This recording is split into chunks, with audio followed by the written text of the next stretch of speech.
With heads held high and voices united, protesters opened with the Gambia national anthem, a solemn moment that set the tone for a national call for justice and accountability. While the full scope of participation across the country remains unclear, the turnout in parts of the Greater Banjul area and other urban centers was significantly larger than previous protests in recent months, a signal of growing public anger and frustration. Protesters of all ages joined the march, carrying signs and chanting for change. Their message, "Enough is enough," from healthcare failures to missing public funds, trust in the system has hit a breaking point. We believe that the price of democracy is eternal vigilance.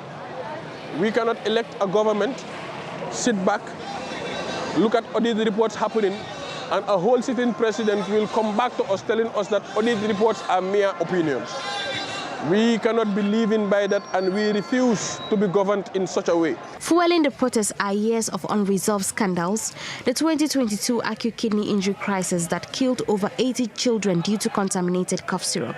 The COVID-19 fund scandal, where pandemic money vanished without trace.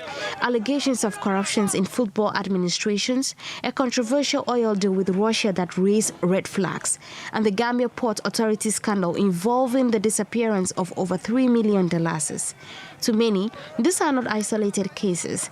They represent a system that rewards mismanagement and punishes accountability. For accountability to be enforced, first of all, we must, work together as a people, both government and civil societies and the people, to shed light on the corruption that is happening. Human rights activists warn that the protests are just one symptom of a deeper institutional crisis, one that spans governance, economics, and public trust.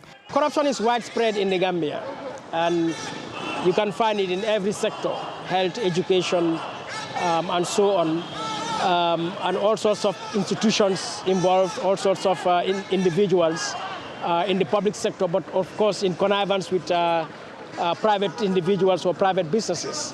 And, as I said, it has affected all sectors of the government, but of the society. Protesters are calling for clear actions, independent investigation into major scandals, prosecution of those responsible, recovery of stolen public funds, and reforms to strengthen oversight and transparency.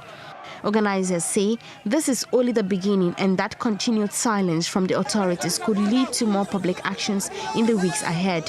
Whether this protest sparks real change or fades like order before it, one thing is clear: Gambians are no longer staying silent. The demand for justice is now too loud to ignore. Maimuna Bah, TRT World, Banjul, The Gambia.